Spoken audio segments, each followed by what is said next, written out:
Hello, everyone. Before we dive into today's episode, I wanted to remind you that my book, Drummers on Drumming, is available now on Amazon as both a paperback and an ebook.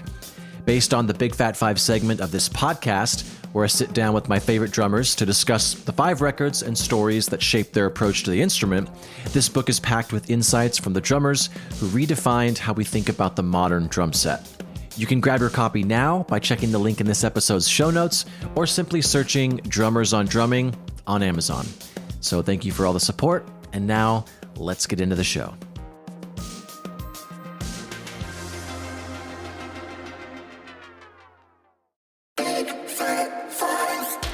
What is up? Welcome back to Big Fat Five, a podcast financially supported by Big Fat Snare Drum. My name is Ben Hilsinger, and this week's guest is Chris Dadge, a Canadian drummer and producer based out of Calgary, Alberta. He does a great job of giving y'all his backstory himself, so I'm just going to shut up and let the master do the talking, but there will be a bunch of links in the show notes for you to check out all of his drumming. It's really unique stuff, and in this episode, his perspective as a producer, as well as a drummer, is priceless. Thanks again to Sheridan Riley, the drummer for the band Alvvays, for recommending Chris. Sheridan has been on the show before, so really appreciate you sending me Chris's way, because he did not disappoint, so Sheridan, you're awesome. All right, please enjoy my chat with Chris Dadge about the 5 records that shaped him into the player and the person he is today. Cheers. You do so much. You're so prolific. You're so busy. Before we hopped on, you just said that you had there was a whole festival in Calgary that you just got done being a part of. And so sum up a month in your life. What would you say is the things you do the most, the things that keep you busy? Because you do so much, man. Yeah. I'm definitely, I have a lot of stuff on the go, and it's always a bit different. And that is as much by design as it is just me stumbling into something that I like. I mean, I'm a kind of person who gets a bit, if I'm doing something for a longer stretch, I start to get a bit itchy with it, and then I want to pivot back to the other thing that I would maybe do otherwise. But over the course of a month, what you might see me doing would be a lot of recording for bands. I've been doing that for the last 5 or 6 years, and it's become sort of the most... It's been the way I've been making my living recently, is recording and producing and mixing. And before that, it all led up through just wanting to do those things with the bands that I was in. So it was always it was kind of always pretty DIY and a way to sort of support these independent initiatives that I'd been doing, whether it was with bands or different series. So I do record a lot. I have a place called Child Stone Studios in Calgary, and that's Calgary, Alberta, Canada, that is. And I do a lot of stuff here with people mostly from the city, but also sometimes from around the province or even outside the province if someone's really heard something that I did that they like. So there's a lot of recording stuff in the studio, anything from full-on production, working with an artist from... I have chords and lyrics and a song, and we're going to build it up from there, all the way over to bands that have their whole, they're a band that is practiced and they have their thing together, and then I'm helping them sort of capture it in the way that makes the most sense. And then the other thing I do is I do play drums in a lot of bands, and at the moment I'm playing in maybe the most number of bands that I've ever played in before. When I was coming up and I was just doing drumming and nothing else, that was kind of the thing. So I wanted to get out there and do as much as I could. And so I was just saying yes to everything. And eventually that sort of got a bit funneled into just a few things and then some production elements that were happening. But nowadays it's sort of like post-pandemic especially, I feel like there were so many people who either I was already working with or people who I was maybe about to work with unknowingly, who got, the chance to do music. They got that back again. So post-pandemic, there's been an explosion of activity with live playing and being in bands. And as I mentioned before, I just played this festival, Sled Island in Calgary, and I played 8 shows with 7 bands over a handful of days. And that was a lot. That's a personal record for me. I think a record for the festival too, but also Yesterday it was zombie day. Basically, I just kind of I kind of died in a certain way yesterday, and that was good. We just watched a lot of Bob's Burgers and chilled out on the couch and ate Indian food, so that was okay. That's like a post-tour week for me, for sure. Yeah, it was a lot like being on tour. I felt similarly exhausted. And then I also run a concert series here called Bug Incision, which is focusing on improvised and otherwise experimental music. I have a deep love and connection to the art of free improvisation, and that's a big part of who I am as a drummer and percussionist. And in 2006, me and a few compatriots started up this series together, and they are no longer part of the organization part of it, but the series persists, and the concert series and the record label persists, and we do monthly shows here. And it's kind of in Calgary, it's kind of the main place to do more off the wall things. And there's half of the series is sort of like curated jam sessions almost, where I'll invite a number of people to play, 8 or 9 people, and then we'll just group those folks into groupings over the course of the night, but not everybody knows who's going to play, or not everybody has met. And so those sorts of things are what guide half of the series. And then the other half is sort of conventional programming, where touring artists and local people who want to do projects are coming in and showing me in the city what they got going on. And it's amazing. So those things happen, and I mean, outside of those kind of realms, that fills me up for the most part. I don't do much else these days. Yeah. Have there been any bands that have been spawned from you putting together 3 people, and then now they play together and they're like a really tight knit group? I can think of a couple that involve me that have had that, mm-hmm. And then I'm fairly certain. Yeah, no, definitely some others actually. There was back in the early days. There was this amazing drummer and an amazing bass player.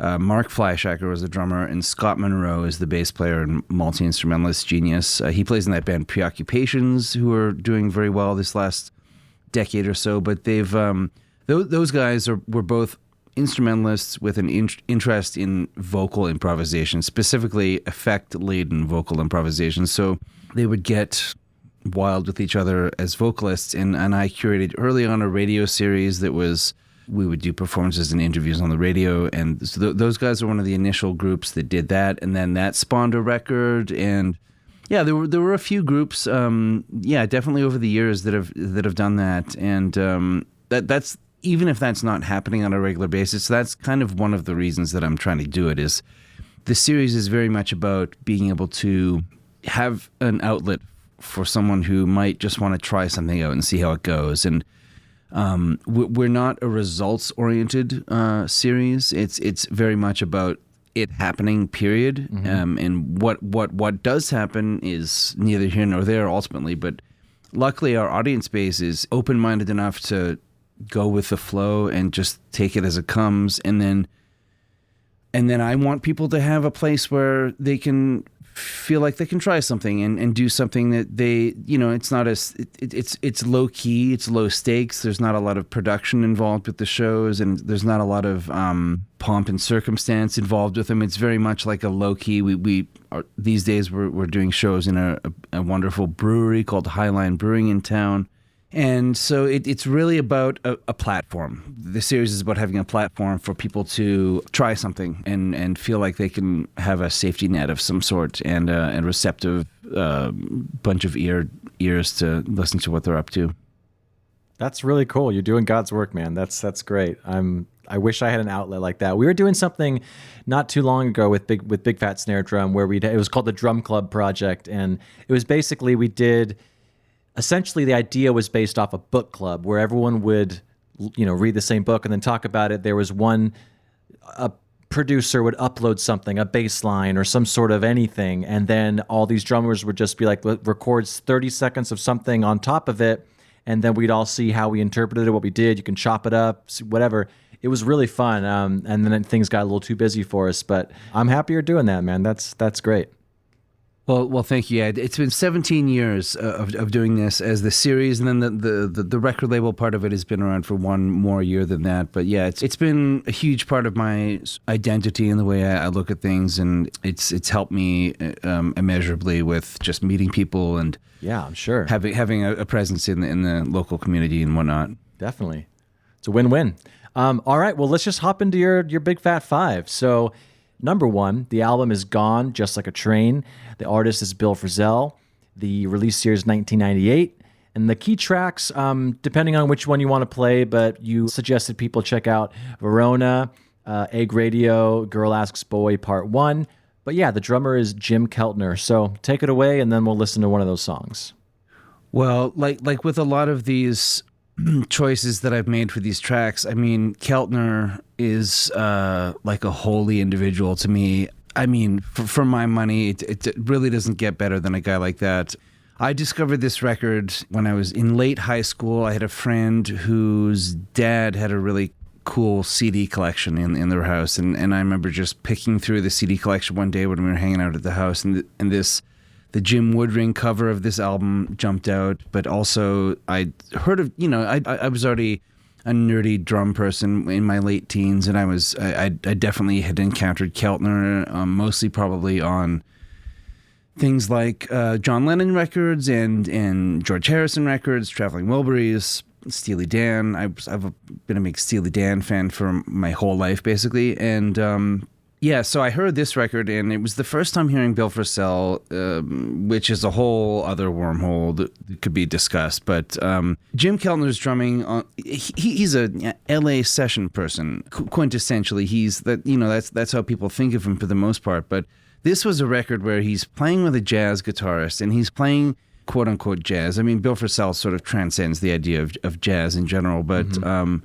He's normally known to just support a song and maybe play a neat fill here and there, have a great drum sound, have a great feel. But this record completely blew all that stuff up. And I don't know if you've heard it, but there's such a crazy range of texture that's involved with this record. And he makes the most beautiful use of a relatively, albeit strange, but relatively small drum setup. I can never get over how many sounds and tones and nuances he was getting out of this kit. And an interesting part about this album and this story for me is that, like, I was an avid reader of Modern Drummer for my whole teenage life, and I had a subscription for many years, and I always just read it cover to cover. No matter who the drummer was, I would always read the article and absorb all the stuff that was in it. It wasn't the sort of thing where you'd skip to just what you were interested in with the magazine, but Modern Drummer had the Ask a Pro section where you could write in and they would field your question to the said pro. And so I'd heard this record and I did not understand what was going on with some of it. I couldn't figure out what was happening with basically the snare sounds, ultimately. There were so many different snare sounds on this record. And so I wrote into Modern Drummer. I said, Keltner, what was your setup on this record? And lo and behold, to my mind-blown young mind, I got a response back from Keltner, and he wrote back saying that he had, a kick drum and a floor toms, 2218, something like that, relatively standard. But then he had a snare in the snare position, and then his two rack tom positions were also snares, which blew my mind. Yeah. I could not. This is not something that I thought about when I was younger. It's against the rules, as far as I'm concerned, at that point. We've all seen the snare off to the left, to the left of the hi-hat. That's all well and fine. But having two other snares in those tom positions. And so suddenly it all made sense. And I just, and not to mention, he does all this interesting percussion work on it with shakers. And his shaker playing is so interesting. He does, like, the shaker will almost be working in sort of a rubbing, sort of contrasting way to the way the drum feel is happening. And it's all, I'm not sure if there's overdubs on it or whether it's all live. I mean, if someone told me it was all live, I would believe it. But me too, yeah. The whole thing is just so unbelievable. And it's not flashy playing. There's no, the flashiest thing you get is like, a 7-stroke roll leading into a downbeat or something like that. It's nothing showy, but it's just utterly breathtaking drumming, and you catch me in the right mood with this record, I will weep listening to some of the drumming on this record. Verona which I think is one of the tracks that I mentioned there, just has a large variety of different textures and sonorities from the drums that just to me was just shocking when I first heard that. And it just moved me, and it made me, you can be virtuosic in a way where you're not being chopsy. I've always sort of battled with the idea of technique was always something that I had a bit of an issue was. And the most profound definition of what technique is just the ability to execute your ideas. That's technique. Nailed it. So it's relative. And that was very interesting and deep to me. This is a very vivid illustration of that kind of thing where he's not getting in your face or overdoing anything, but there's absolute virtuosity happening with what's going on. Egg Radio, I thought was just, that song is just a lovely melody, just a beautiful tune. And then also the third one, I think Boy Asks Girl or whatever it's called. I had to look it up. I'm bad Girl with Asks Boy titles, Part 1, but yeah. That one has some of the most delicious brush playing that I've ever heard in my life. The way he's just hitting those quarter notes on the brush, and it's just recorded so beautifully. But then, of course, it's his playing and the way he's just dragging those notes across, and it's just completely amazing. I followed Keltner. I've checked out so much of his stuff, and there's so many great albums that I could have chose instead of this one ultimately. But this album kind of has it all for me.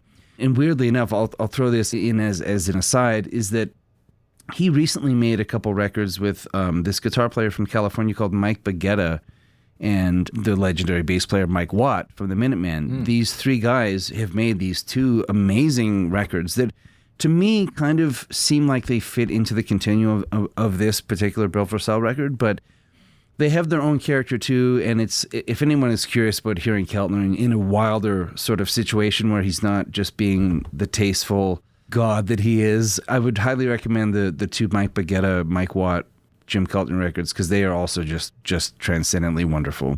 I love it. All right, well, here's Verona.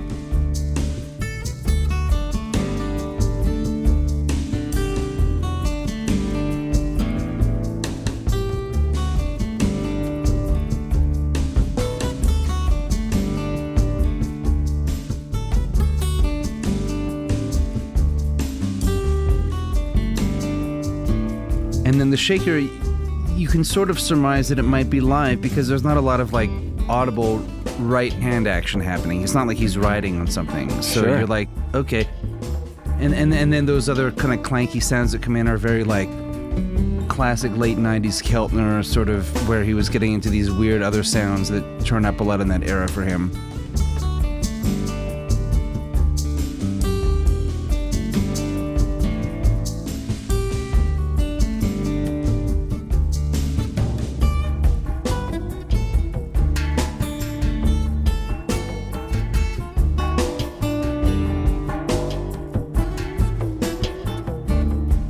What is that? It's like he's like pitching. It's almost like it's full of water, and it's like wow. Yeah, there's some sort of interesting overdub happening there. There must be an overdub, but you know when you hit a gong that's laying flat, you can sort of almost get that sort of sound with a mallet or something. Or like a tin kitchen bowl.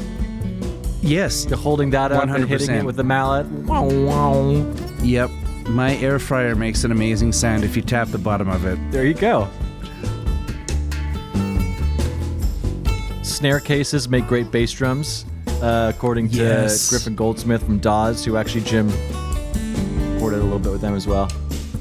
There's an amazing drummer from this part of the world named Andy Graffiti who used to do stuff like that with the suitcase kick drum that was just unbelievable. Yeah. But yeah, playing with a shaker in the other hand has always been something that, and that's something I kind of picked up from people like Glenn Cochee as well. It's just like having, instead of just hitting a cymbal with your eighth note on the rider's hi-hat with your right hand, use a shaker or also hold a shaker or put a little tambourine in your hand or something. Those things to me were hugely world-opening. Absolutely. And I'm sure as a producer, I mean, that just gives you so many ideas. If they're like, the song needs something, you're like, what would Keltner do? Yep. All right. So Number 2, the album is Outlaster. The artist is Nina Nastasia. How would you pronounce that? I recently heard that it's Nastasia. Nastasia. I forgot one of the S's. So yeah, Nastasia. Release year is 2010. And a few key tracks, You're a Holy Man, and You Can Take Your Time.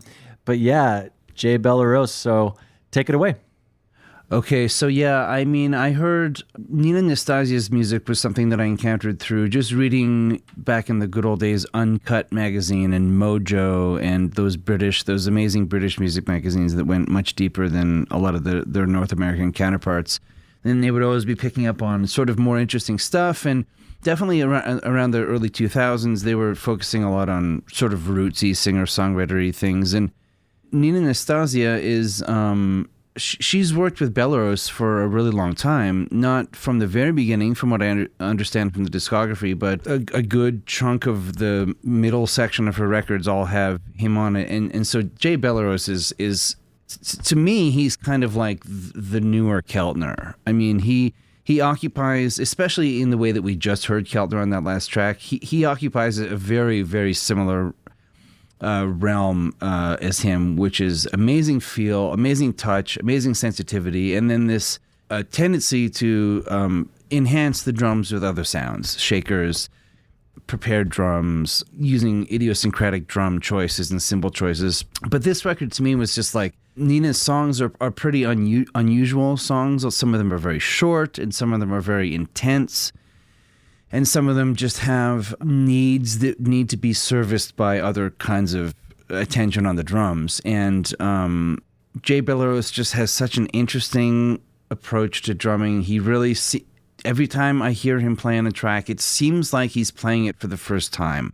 And that is an amazing trait, because I know that being in the studio a lot, like a lot of times... I'll be in the studio, maybe not as a producer so much as just a session player, where someone will be playing through the song on the first time, and I just jump in halfway through the first verse just to start getting the feeling, kind of thing. And then you get to the end, and obviously you've missed some bits, and you've maybe missed the end of this weirdly long verse or this chorus that goes one extra bar. But by the end of it, like, your performance on that take was probably the best one, sadly. Mm-hmm. I mean, not sadly, but it's like what that information did to me was just make me try to be as present as possible at all possible times playing the drums. So treating every single moment like it's the take. And you listen so much harder when you haven't heard something. This is a lot of the reason that I love improvising and free improvised music, because not only are you hearing this for the first time, but you're never going to hear it again in some cases. So you have to be willing to give your best reaction to this thing in the very moment that it's happening. And so that's the way that he sounds on these records. He sounds like he's maybe sight reading a chart. I don't think probably that's what's happening, but that's what it sounds like to me, and it's super exciting. And he also has this really weird way of playing the drums in more of an orchestral manner, almost like these. He's got like a big floor tom that is very resonant and is almost timpani-esque, and so he's doing all these interesting sort of flourishes on that, and then he's just the snare he's using in a different manner. I recently listened to an interview with him where he talked about the fact that he doesn't think that he has a good bass drum foot. You always got something you hate about your own playing, for sure. Definitely. But I was just so charmed by the idea that this masterful drum maestro was shitting on his own bass drum foot. And I just thought endearing. That was such a wonderful moment of humility. But also more practically, it meant that he was able to, he focused on other things. So like sometimes if he was able to in a studio, he said he would play the kick drum pattern on a floor tom in order to let his hands do the talking rather than his feet, which I just thought was so interesting. But he's obviously someone who is coming from not only someone who knows a lot about drumming, but is just very conscientious about making things sound good and wanting to approach things in a way that makes the most sense. And so that sort of meant to me, well, it's like you got to get over yourself sometimes, and you have to sort of like whatever's going to make the best end result on this. And so if it is, I have to play the kick drum pattern on the floor tom in order to make it sound the best way that I can make it sound. That's amazing and very liberating and sort of because there's a whole like sort of once you get into the studio, there can be an almost like athletic sort of jockey vibe that gets into things where it's like, how fast can you do something, or how hard can you do something, or how quickly does this happen, or something. And it's like, no, you just got to make it work for this moment and this group of people who are in a room together and trying to do this thing. This record was it's just absolutely wonderful, supportive, reactive drumming, and it's got this sort of symphonic aspect, almost this orchestral aspect where he's doing things that most drummers wouldn't do. And some of it is because it's a recording and you can get away with these type of dynamics, and you can rely on the fact that things are going to be heard properly. When you're playing live in a club or whatever, you might be strung up because of that stuff. You're just going to get lost. But in the studio, when you got Steve Albini recording you in this particular album, it's just the best. And so he played on a bunch of her records. It's all beautiful. And funnily enough, there's a group from Calgary who were called the Cape May and now mostly exist as a band called Florida BC, who played with Nina. They toured with her. They met her through Steve Albini, who they'd both recorded records with. And in the fall of 2020, I got to make a record with her, remotely with her and a local person from here named Jeff McLeod. We talked to the phone. I was receiving raw stems of Nina's singing and guitar playing. It was a whole weird full circle moment. And she's playing the Folk Fest here in town this summer, so I think we're gonna finally get to meet, and I'm very excited about that. But yeah, this record, Jay Belleros, I could have picked so many records. His stuff with Amy Mann or his more recent work with Jeff Parker is just unreal and highly, highly inspiring. Even going back to his stuff with Paula Cole and things like that. Like, he's just a wonderful, and I've listened to many interviews with him too, and he just seems like a sweet, sweet man. And I would love to bump into him on the street sometime. I'll will that into existence. I think it will. And I was gonna going back to your point earlier about hearing things for the first time. I know famously both Bob Dylan and Gordon Lightfoot also really like to have their musicians hear things for the first time and to record it, And Neil Young too. Like I feel like at least Neil Young would. He always had a tape recorder running, like a backup recorder at all times. So if some beautiful thing happened and it wasn't going to be on the file, there'd still be some record of it. And I think there's certain Bob Dylan stuff. I think Blood on the Tracks. There's some stuff on there that is first takes. And I remember listening to Blood on the Tracks for the first time, and I can't remember who plays drums on that. Maybe it's Kenny Buttrey. I can't quite remember who it is, but whoever's on that record, there's some hi-hat work on that album that is just kind of outlandish and really has the feeling of figuring something out and trying things, and is maybe not what would happen on the sixth take or something like that. Yeah. And that sort of stuff to me is just so exciting. So yeah, which track would you like to focus on? I think I did them all in sort of order of importance. So the first one probably is the most potent. You're a Holy Man. Here we go.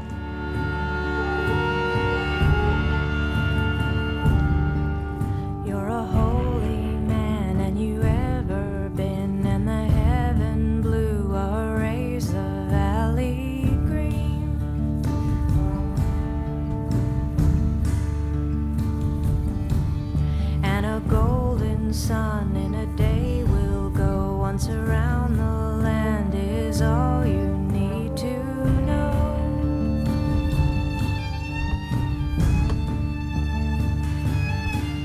And all your geese are in a row. But friend, I fear the thing is surely come. I hope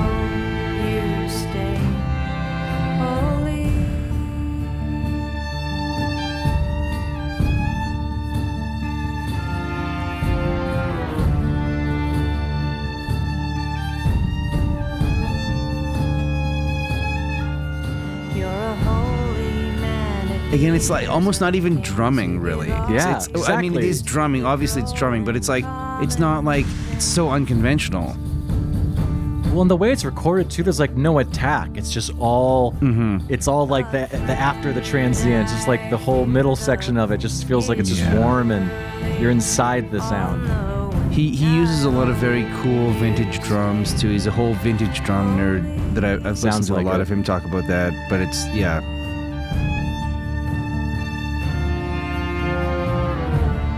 All right, so number 3, Largo, Brad Meldau, 2002, and yeah, Dusty McNugget and When It Rains, 2 great tracks, and Matty Chamberlain. So what's the deal with this one?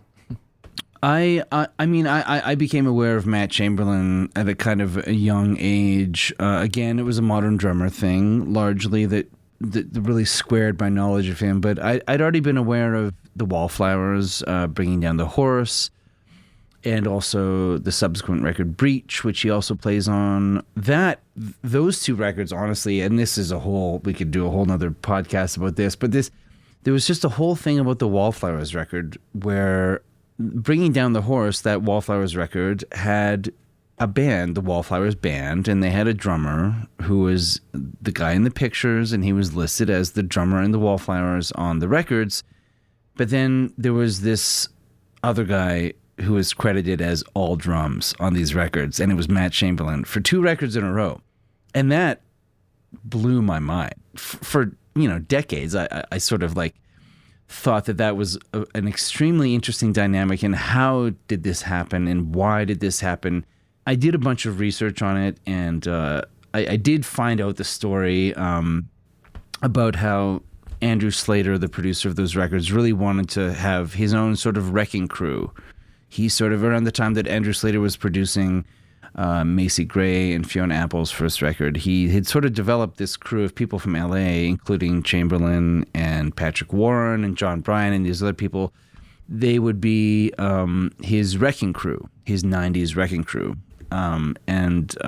which I just think is so sick. It's like such a great like concept and thing to try to make happen in the 90s, but that's a sort of sidebar to my whole fascination about studio drumming and the life of the studio drummer and how a studio drummer interacts with a band who has a drummer or doesn't have a drummer or whatever the dynamic might be. Mm-hmm. When I was in my late teens, I discovered jazz, and after that I went along to do a few years of a jazz diploma program in Calgary. And during that time, I was just ravenous about all things music, as I still am. But I was really into just finding out about new jazz things. And at the same time, I was still into the pop and rock world and checking out studio albums and all this stuff. So Brad Meldau in the late 90s was one of the leading lights of like contemporary jazz. Ultimately, he was hailed as the new sort of Bill Evans type character in the jazz world. And then he put out this record with LA super producer John Bryan. And I'd recently become aware of John Bryan through his work with Fiona Apple, which also has drumming from Matt Chamberlain on the first couple records. And this record was just an absolute feast. It was an amazingly gifted piano player and, it turns out, writer. I can't recall offhand how much of Brad Meldau's early work and his Art of the Trio records were originals. I can't remember that, but the stuff that he writes on this record is so tasty, and the album sounds amazing. Dusty McNugget in particular, this drum sound happens over the course of the record, but I think if I had to put it down on paper, I would say that this is my all-time platonic ideal of a snare sound on Dusty McNugget, because it's just, and again, you could find this snare sound on many Matt Chamberlain records, but this particular one, there's just the melody and the playing and the feel, and he's funky and he's sensitive, and his hi-hat work is unbelievably expressive. I try to really pay attention to hi-hats and how you can do a lot with hi-hats that you could maybe otherwise do with a fill if you were being a bit more intrusive with your drumming. But hi-hats can speak a lot, and they can do a lot to outline structure. They can do a lot to provide a sense of form, and they can be way more expressive than one might assume. And this song has all of that in it. And it's the whole record is, for drummers, is just unreal. It's mostly Matt Chamberlain on drums, but Keltner's on it also, and as is Jorge Rossi, who is at the time was Brad Mellow's main drummer in his trio, who is just a beautiful jazz drummer as well. And this is just an amazing coming together of so many things that I was already interested in and continued to be interested in. And every time I hear this record, I get completely distracted and enveloped by it because it's just so amazing. And again, Matt Chamberlain, like with the Keltner record, maybe I'm picking up on a theme for myself here, is that like hearing a guy that's mostly hired to do not a bare minimum exactly, but some sort of like serving another thing beyond the drums, whether it's the song, and these guys do it so beautifully. I mean, think of One Headlight by the Wallflowers. That song is just literally, it's the first drum beat you learn. But here's this beautiful dude doing it with such aplomb and such beauty and just balance and taste. The whole thing is just disturbingly wonderful. And then you get to hear him do his thing on this record, because he's on different parts of this album. He's stretching out, he's improvising. There's another band called Critters Buggin', pretty obscure. You know about this? I've heard of them, yeah. They were a Seattle-based band. There's a bunch of guys, I think, who lived in the Seattle area, and they were all just these cool nerds who liked instrumental music and jazzy weirdness, and they made a bunch of really great, cool instrumental records. And so that's another place you can hear Matt Chamberlain go down some cool roads. But this one was just like so perfectly produced. And then he's playing with Brad Mehldau, who is just a contemporary jazz legend. And the whole thing was just almost too much to bear. And it's almost crazy to think that it even exists at this point. I mean, those guys, I think that core group of musicians did another record together, but it wasn't nearly as deep as this one in a way. It was a different thing.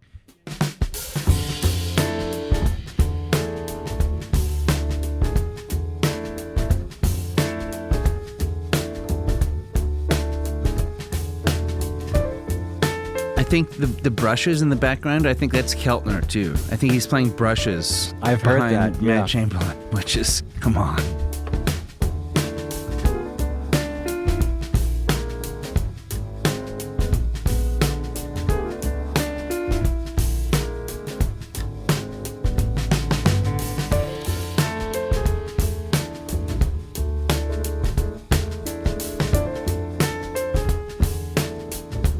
The snare has either got like a piece of paper on it or a towel or something on it. Maybe, you know, if it was 10 years into the future, maybe it would have been a big fat snare drum I know. thing. You know what I mean? But it's like, legally, I can't respond to that.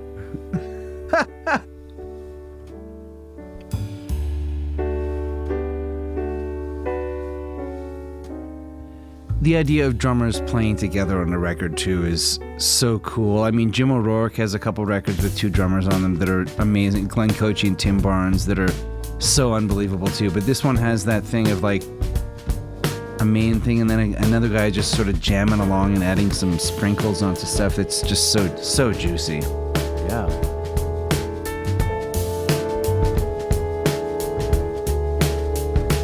But half the snare drums I try to record, I'm just trying to get this sound. Timeless. This snare isn't pissing anyone off. No. All right, well, number 4. The album is Drainage. The artist is Phil Minton and Roger Turner. The release year is 2003. The key track that we'll listen to is all of it. No, it's all. Listen to the whole record. And the drummer is Roger Turner. So yeah, take it away. Yes, so we've been talking a lot about pop music and rock and pop drumming so far, but it would be untoward of me to not discuss my deep engagement with the realm of free improvisation. I went to jazz school when I was after high school. That's where I went to do my post-secondary education, was at a jazz diploma program in Calgary. The thing that I always really liked about jazz music was the improvising part.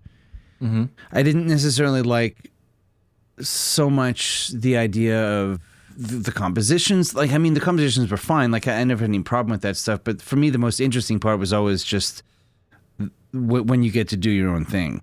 And the next selection will highly illustrate why I really enjoyed that part of it. But as I got through jazz school, I sort of started to learn that I wasn't a jazz drummer. Like, I wasn't going to be that person. I didn't have the interest or inner workings to become a jazz drummer that I could get behind, you know, like that I could feel good about pushing into the world.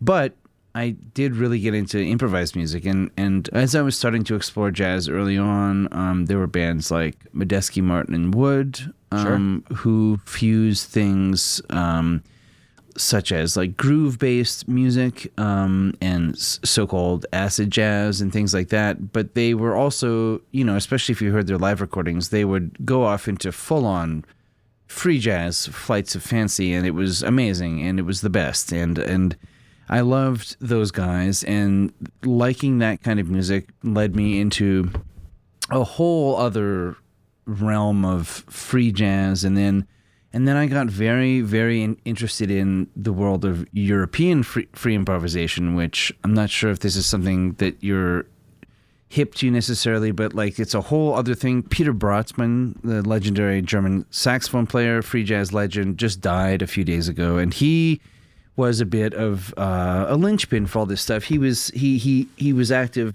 in from the mid '60s until 8 months ago when he got ill, I think. And so a person like him led me to check out all this other kind of music that was obviously inspired by jazz, and it was jazz based or at least jazz derived in some way, but it was just a type of expression that took some of the liberties of jazz while dispensing with certain formal ideas. Roger Turner, he's my guy in this whole realm. So he's British. He's a British percussionist. He's been active since the mid 70s, and he's still making amazing work. He's very well known for a number of duos, one of which is this duo with the vocalist Phil Minton. Vocal and drum duo is as unlikely as it seems, is utterly transcendent music. I did have the good fortune to see them perform live in concert once when I was in London in the late aughts, and I got to meet him and say hello. And I'm in the process of working on a release with him and legendary guitarist Eugene Chadbourne. The two of them have a recording which I'm in the process of sort of cleaning up fidelity-wise and getting ready to put it out. And wow. Yeah, I've done one other release for him as well that happened through a Canadian mutual friend named Scott Thompson, a trombonist from Montreal, who's also just a wonderful musician. So Roger Turner plays, like, sometimes he plays a full drum set, sometimes he plays a kit with toms and a bass drum and stuff. But when I saw him, and many times when you see him, including, I think, largely on this album, Drainage, he'll just use one or two drums, sometimes just a snare drum and a cymbal on a stand, and then he's just got all this stuff around him. And it's bits and pieces that he has found and collected and bought and sourced out and stumbled across. In the world of free improvisation, he fully embodies the potential of what that music can offer to a percussionist. He's just unbelievably resourceful. He's reactive to an extent that is... There's videos of him playing online, especially. I have seen him play, but I go to the videos a lot just because you can see much more of them. He has a duo with the late beautiful guitar player John Russell, who is a sort of a friend and acquaintance, and just a hugely inspiring British improviser who reigned supreme for many years. He passed away maybe 5 or 6 years ago, but he had another amazing duo with Roger Turner, and watching those guys play together it almost immediately makes me emotional just by how profoundly inventive and presently focused it is. There's a complete commitment to being 100% present in a moment and reacting and shifting and thrusting an ego aside in service of the moment that is just so inspiring and so artful, just completely overwhelmingly amazing. Before we just talked tonight, I just listened to a record of his while reading his book. His amazing book called Junk Percussion, where he catalogs his entire collection of weird shit that he plays.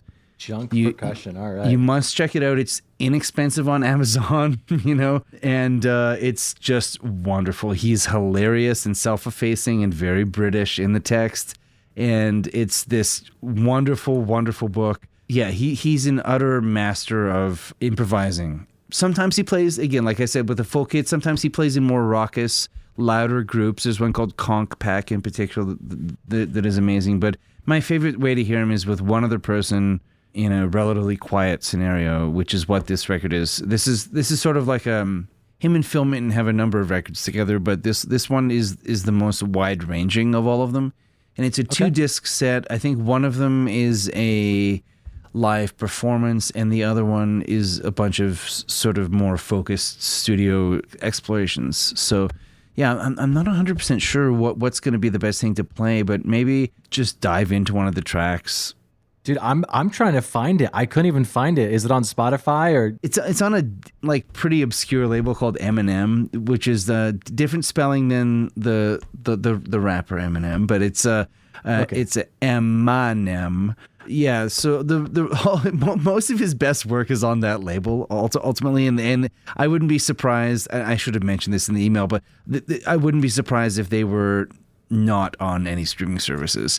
But anything by those two, ultimately, there might be one called Ammo by those two guys.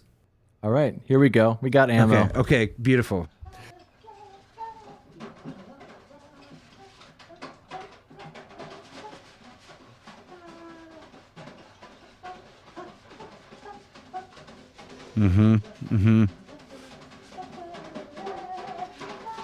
So that's Phil in the back? That's Phil Minton singing. Yeah, a lot of their stuff sort of has like a strong element of sort of absurdity and surrealism in it. There's definitely a sort of artistic thrust that is framing some of this stuff. There's like definitely some concepts at play.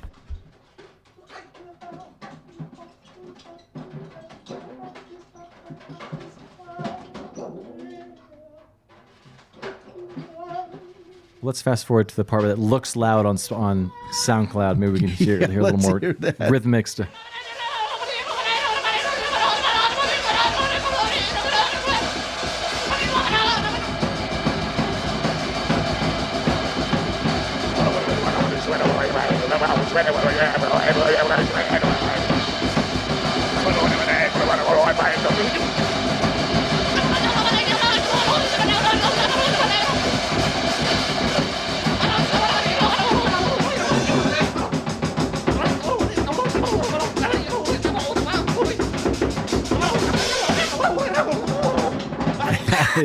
I haven't heard something like that before. I'll say that. Oh man, he's unbelievable. This guy, he's a complete visionary player. I adore him. That's awesome. Wow. It's always fun to be surprised because you think you hear it all. Oh yeah, and weirdly he looks almost he's a spitting image of my paternal grandpa.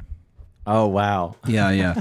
I was in London. I was in London as a young man with my folks, and my mom went to this show with me. Bless her. But and she was she just sounds like amazing. She was like, "Oh my God, this guy looks like your grandpa." You know, it was amazing. Yeah. But anyway, so yeah, there's a whole world out there with him, and some of it is recorded in a more nuanced fashion. But Roger Turner is a complete legend.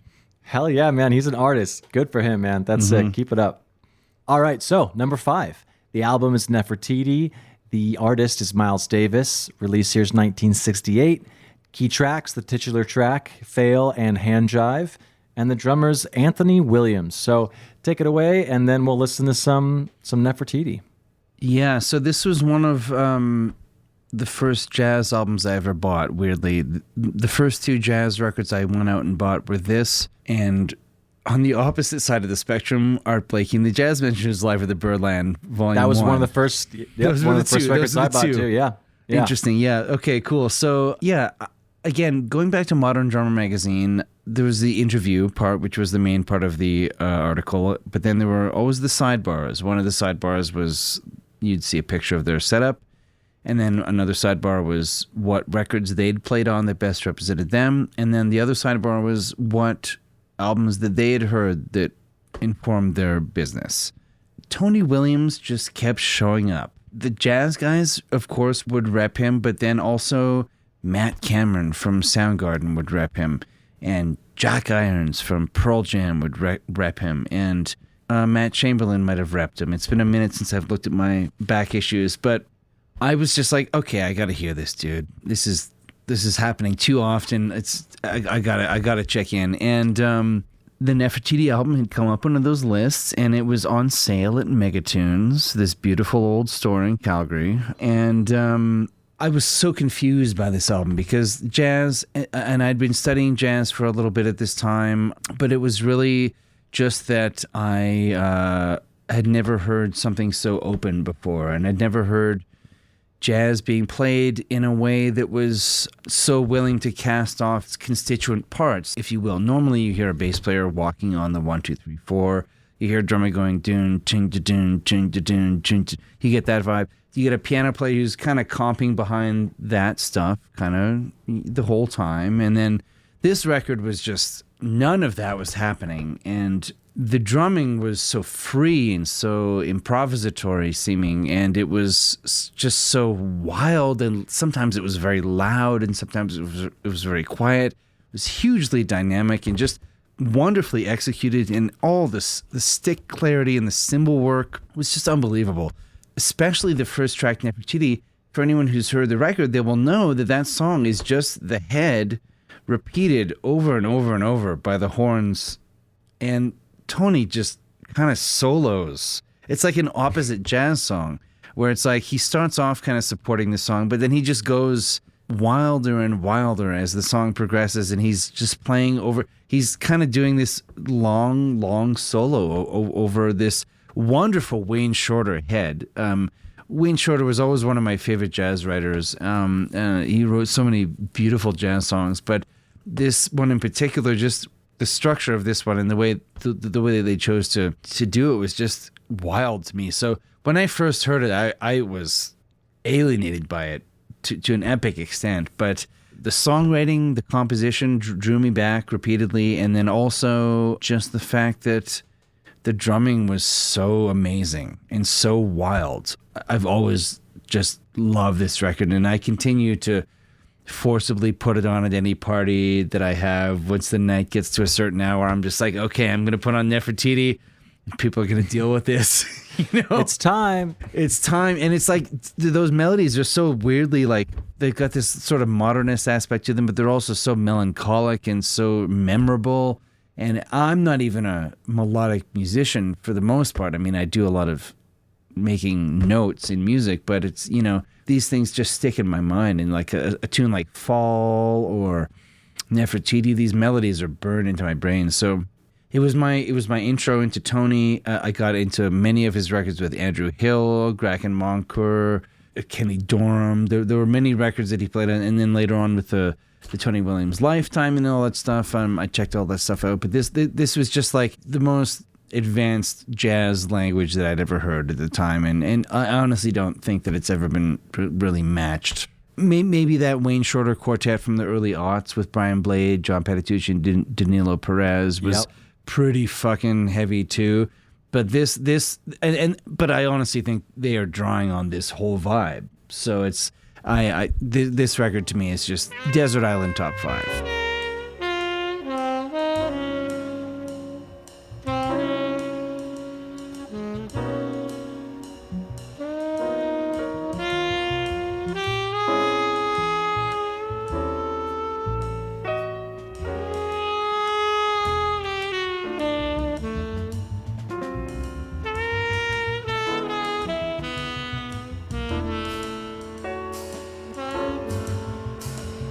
Those Columbia recordings from the late 60s were just untouchable. We all love Rudy Van Gelder and the Blue Note thing, but like Columbia had more of a budget, so they had a nicer studio ultimately, and like these records sound unbelievable.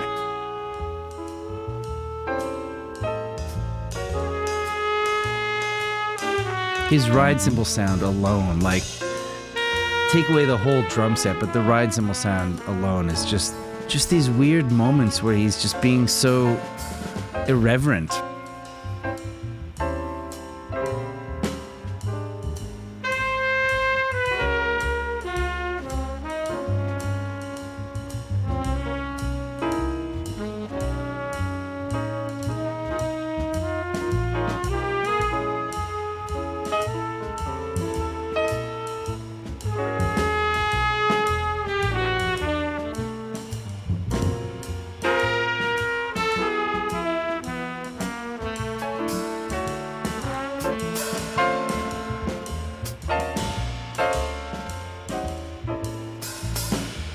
But the hi-hat not being on the 2 and 4, I mean, that was something that's burned into you so early on as a jazz student that you have to put your hi-hat on the 2 and 4 and stuff. And this really doesn't have any of that stuff. Like, the piano is playing in such a bizarre way. There's like, I think this is one of the albums where Miles Davis told Herbie Hancock to sit on his left hand so he doesn't comp too much.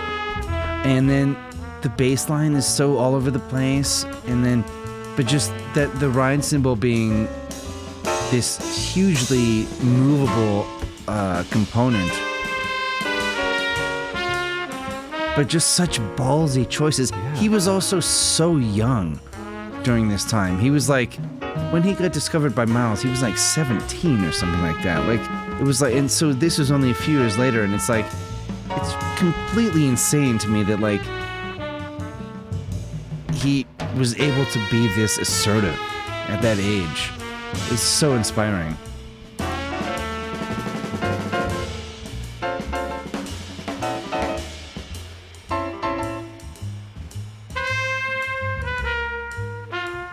But it's just the head over and over again for 8 minutes or whatever, and it's just this beautiful sort of drum thing with the head behind it. And they're also really messing around with the phrasing of the head and the harmony and stuff. Like, it's just, the whole thing is so free, but also not free.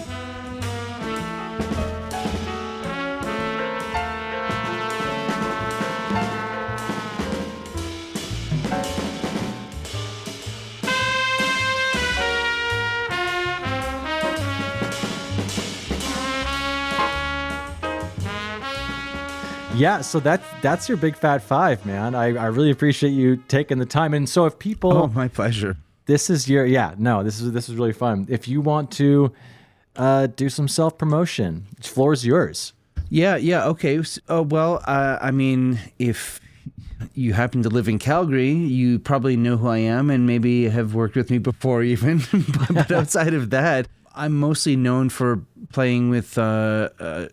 Chad VanGaalen, who is a sub-pop recording artist from Calgary, who I've been working with for the last sort of near decade. And other than that, I've played drums on all the records by the band Alvvays, a Canadian band called Alvvays. I've played on all their records. And Sheridan is a friend of the pod. Sheridan, love Sheridan.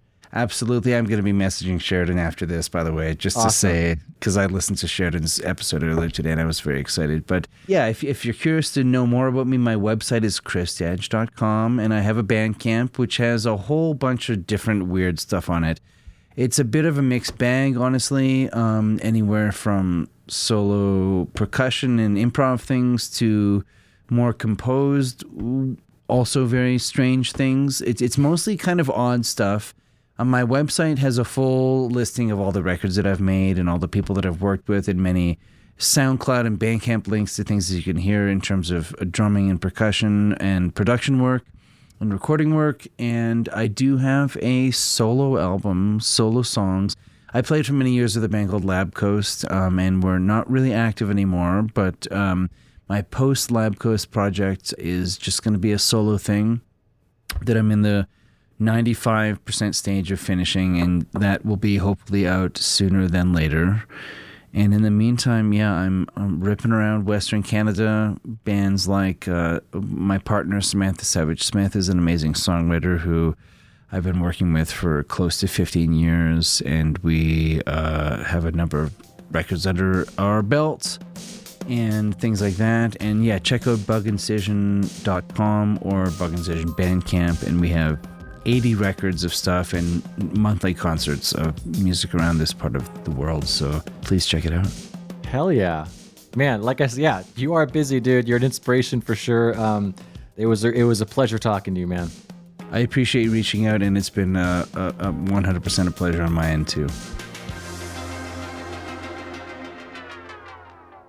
Hey, what's up, Ben? This is Dwayne calling from Chula Vista, California. Calling in with my listener pick. I've been a drummer for 30 years. Started out when I was about 12 years old. I stole my dad's Houses of the Holy cassette tape and burned a hole in it, learning all those songs. So I've always been a Bonham fan. Then as I got a little older, I moved on to like Pearl Jam and Nirvana, a little bit of metal, Pantera. And then a buddy of mine showed me Deftones when I was about 14, 15 years old.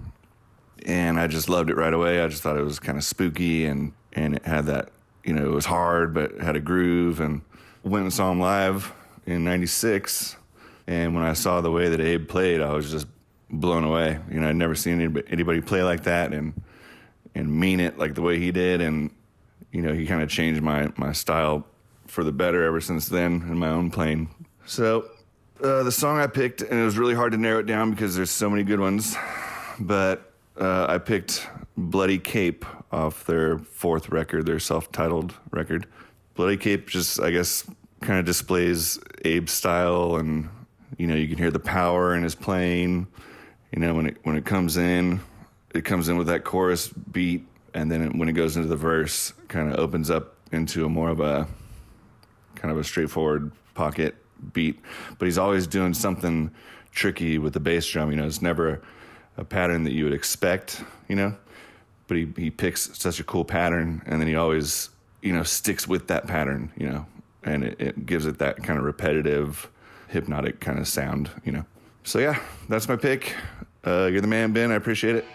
Love the show. Later.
And that's the show. If you're listening on a platform that allows ratings and reviews, do that. It helps more people find the show, so it'll get bigger and better, and hopefully I'll have a chance to sell out one day. But you'll be an OG listener that can brag to all your friends. Anyways, why don't you go and check us out at bigfatsnaredrum.com and follow us on all the socials. Just search for Big Fat Snare Drum and you will find us. The show is edited in part using Isotope RX Audio Editor. It's amazing, so go check that out at isotope.com. And thanks again to Gunnar Olsen for the theme music. Bye!